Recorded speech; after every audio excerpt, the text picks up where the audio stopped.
All right. So I didn't, um, I didn't put myself through a torture chamber in spending a lot of time going back and looking at the game in detail. But there were a couple of things that I wanted to mention that I thought maybe, on first blush, late Thursday night, early Friday morning, maybe we exaggerated a bit. First of all, what was still clear after going back and watching the All 22, God, man, Green Bay was good that night. They were so good defensively. They were bigger, stronger, faster, especially their defense. It was a bit of a mismatch. And the way I described it here on the show Friday morning, nothing changed. In fact, I almost feel more strongly that Washington got bullied in the game. They got bullied. This would be, as my good friend Richard Doc Walker would say, this game was a manhood issue game, and the Packers really just dominated the game. They were both sides of the ball, but defensively with Parsons, with Gary, with Van Ness, with Cooper, with Walker, with Wyatt.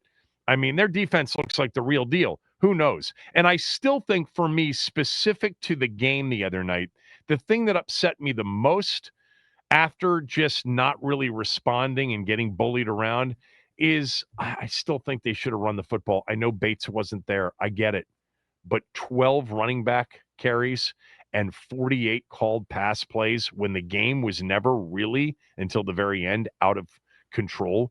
I would have loved to have seen them answer the bullying with kind of trying to go back at them with Bill, with Krosky Merritt in particular.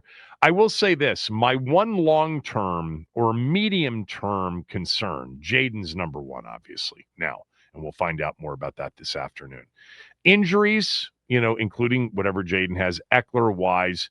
But the offensive line now is, I think, in terms of a medium or a longer term concern, is number one on the list. I think that they are going to, the good defensive teams, they're going to have some issues protecting.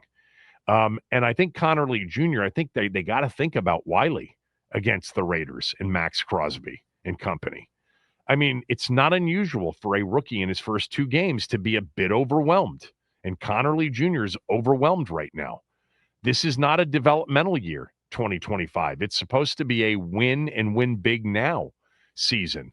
Get the veteran in there on Sunday against the Raiders. All right, a couple things about Jaden. So we know a few more things about his performance than we knew on Friday. The pressure rate of 46% was a high of his career. Not even close on dropbacks. It came out to 26 total pressures, 19 hurries, 4 sacks, the 230 total yards for Washington, the fewest of any game he's quarterbacked in the NFL so far. And it was not a good night for the offensive line, particularly Connerly Jr., who allowed 9 pressures in the game. That was the worst. Allegretti was second. Here's the one reason I'd consider Wiley. Allegretti and Connerly playing side by side on the right side, I think is a problem. I think they've got to steady the ship on that side. Cosme will be back. That'll be huge, okay? But for now, I'd certainly seriously consider Wiley. They know a lot more than we do. A couple of things that are a little bit different than the way I thought they were on first blush. Green Bay played primarily zone, but they played some man coverage too. Jaden had a couple of times man coverage opportunities. Now, when he had them, he didn't have a lot of time. As I mentioned, 46% pressure rate is proof of that. But I said the other night that they didn't confuse him as much as he was contained. I still think that's the truth. They did a great job of not letting him run. And maybe it's because he was banged up. Who knows? But they use that, speed, size. And by the way, when he did break contain, their speed caught him. I don't think he was confused. I do think he was a bit skittish in watching it. The reason I say that is he was too quick to hit the check down on a couple of those plays. You didn't see him necessarily, when you're watching the game. Here are a couple of the examples. Where are they? He had on in the first half, 2nd and 10, their own 45, third drive offensively in the game. It was his worst miss. He hit a check down to Debo way too quickly. Terry ran a great comeback route near sideline and was open for a big 15 to 15 plus yard gain. We've seen it a number of times. He obviously can make that throw. Terry runs a good route. He didn't get separation much of the night, but he got separation on that play. I don't know why he didn't throw it. It was a clean pocket. It was one of those instances where he actually had time. He was just too quick to the check down on a lot of plays. There was a 2nd and 6 in the third quarter at the Green Bay 27. This was versus zone. He's got to throw it to Terry, who finds the hole in the zone. And again, he checks it down to Debo. Now, one of the things I would consider in these instances where he hit the check down quickly, not that he felt the rush necessarily. I mean, it's part of it. But I think the game plan was, let's get it out in a hurry. Let's get it to Debo. Let's get it to Terry. Let's get it to Noah Brown. Let's get it to Eckler. Let's get it to Zach. And let's see if they can break a few tackles and make some yards after the catch. They're going to play us in zone. They're not going to allow us to get behind them. They're too good up front. They don't need to add extra man pressure, a lot of it. They can stop the run without loading the box. We need yards after catch. And maybe that was the plan. And maybe Jaden said, I'll get to the check down much sooner than I typically do. But there were some opportunities, and I thought he got to the check down too quickly. What else? Sunday, we did this segment about what out of the Giants game would be the thing that would be, that would stand up over the next 17. My number one was they tackled so well. I can't see tackling being just a 1 week aberration. If you tackle well in week 1, you typically become a good tackling team. Well, guess what?